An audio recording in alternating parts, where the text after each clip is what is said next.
Hello everyone. In this video, we're going to talk about exercise 7.4a for 9th edition and E7A.5a for the 11th edition. And the question asks, calculate the energy per photon and the energy per mole of photons for radiation of wavelength at 600 nanometer, 550 nanometer, and 400 nanometer. So let me start over. What I like to do in my homework, and you don't have to do this, this is just what I found to be helpful, is I'll write the goal of the problem. And sometimes this can seem kind of repetitive if the question is super straightforward, but even so, it still kind of helps. It helps me at least to try and phrase it in my own words, or at least try and ask the problem in a different way. So the way that I interpret the goal is basically find E per photon and mole photons at different wavelengths. So this is a kind of plug and chug problem. So let's think about what equations that we would need. This is also something else I like to do, try and think about the relevant equations. So let's think. We know that energy is equal to hv, but we still need a way to find the energy from the wavelength. Luckily, we have a relationship between frequency and wavelength where frequency is just the speed of light divided by wavelength. So if we just plug in this value, or if we plug in, the value for frequency into the energy, we have a direct algebraic relationship between energy and wavelength. And this we can use to basically plug and chug because these two are constants. So just as the first one for an example, because the rest are all the same, we have 600 nanometer red.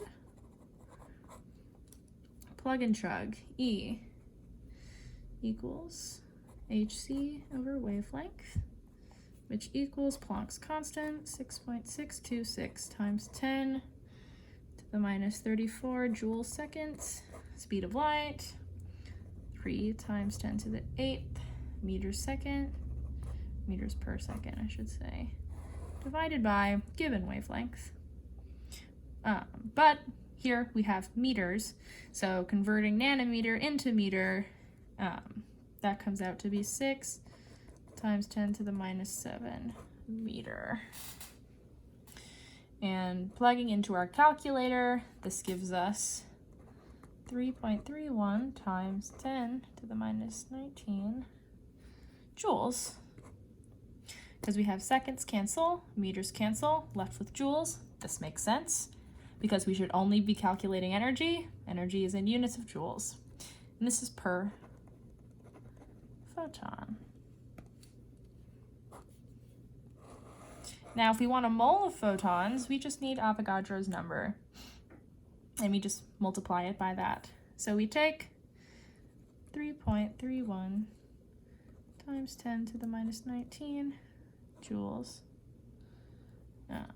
times 6.02 times 10 to the 23 molecules per mole. We get 1.99 times 10 to the 5 joules per mole of photons.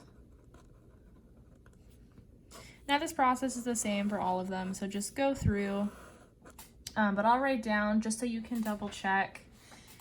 For B550, you should get 3.61 times 10 to the minus 19. Joules per photon. And then 2.18 times 10 to the 5th joules per mole. Oops.